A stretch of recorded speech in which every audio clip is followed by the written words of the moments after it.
What is up, guys? EJ here, aka Puckbond007, and welcome to the Movie Reviewers 100, this great collaboration channel on YouTube that I'm proud to be a part of. So unfortunately this week is Paul Walker tribute week. Paul Walker passed away a couple weekends ago in a fiery car crash. Yeah, not a great actor, but a good looking young guy. Appeared in lots of decent films over the past decade, and from what I've gathered from reading about him, a very good guy. All his co-stars seem to think he was a great guy, heavily involved in charity work and relief efforts. So it's still pretty shocking to hear about a celebrity through film, especially I didn't realize he was 40. I thought he was actually younger than that, pass away in such a tragic manner. Yeah, it's always weird when stuff like that happens, and here on this channel we like to commemorate the people of film with these tribute weeks. Of course, he rose to stardom through the Fast and the Furious franchise. Alan yesterday talked about the first film from 2001. But another film he made in 2001 helped propel him to stardom, and that's the road trip thriller Joyride. Also has the title of Roadkill in the UK and Australia. An unfortunate title considering the circumstances of his death, but it's a really cool thriller slash horror film. Directed by John Dahl, who also directed the 1998 film Rounders, which I reviewed for Edward Norton Week.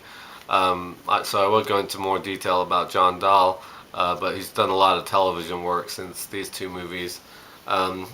Interestingly enough, when I was watching again last night, the film is co-produced and co-written by J.J. Abrams, which one of the hottest people in Hollywood right now, which I didn't know it until I saw it again when I saw his name in the credits. The film stars Paul Walker, Steve Zahn, and Lily Sobieski. What happened to her? She had a big run during this time as well, where she was like a hot young thing. Haven't really heard from her much. Anyway, Paul Walker plays a college student at Cal Berkeley.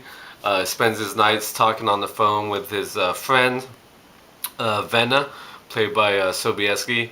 I don't want to say her first name over and over again. It's hard to say for me for some reason. And she tells him one night that she has just broken up with her boyfriend, and it's obvious that Paul Walker's character, Lewis Thomas, has feelings for her. So he ditches his plan of flying back home to New Jersey. He's going to buy a car, a beat up old car.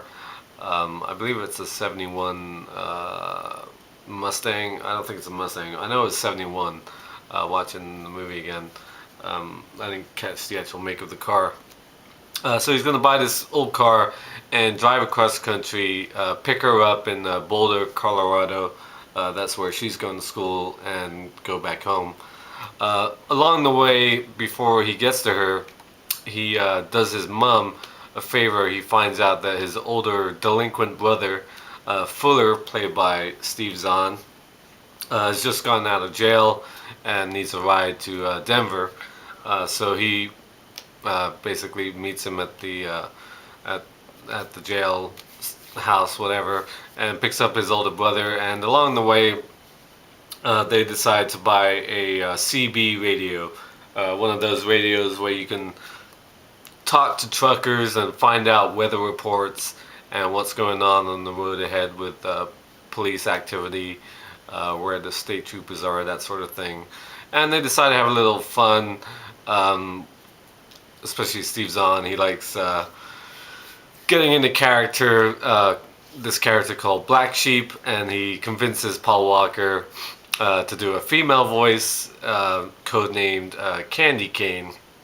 And they get the attention of a trucker who calls himself Rusty Nail, and for a laugh, they decide to set up a midnight rendezvous at a motel they stop at.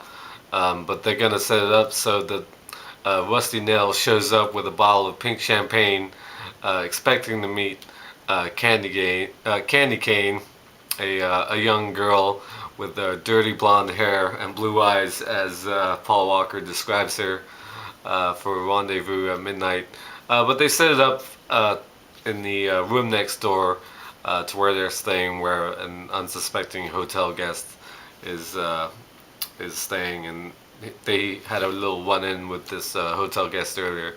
So they're basically killing two birds with one stone by having fun with Rusty Nail and this hotel guest. Of course, it goes horribly wrong, and the guy gets put in the hospital basically, and then they go on their merry way after being questioned by the police, and they meet up with Lily Sobieski's character and pick her up in Boulder, Colorado. But before they get there, they get harassed by Rusty Nail in his big truck. So yeah, it's sort of a road trip thriller, horror film. I won't go into more details about the plot because you probably all seen it and know what happens by now. I know there's multiple endings. I like the ending. I haven't actually seen the alternate endings, so I don't know how different they are. I can easily see how they could change a lot of stuff, what happens at the end.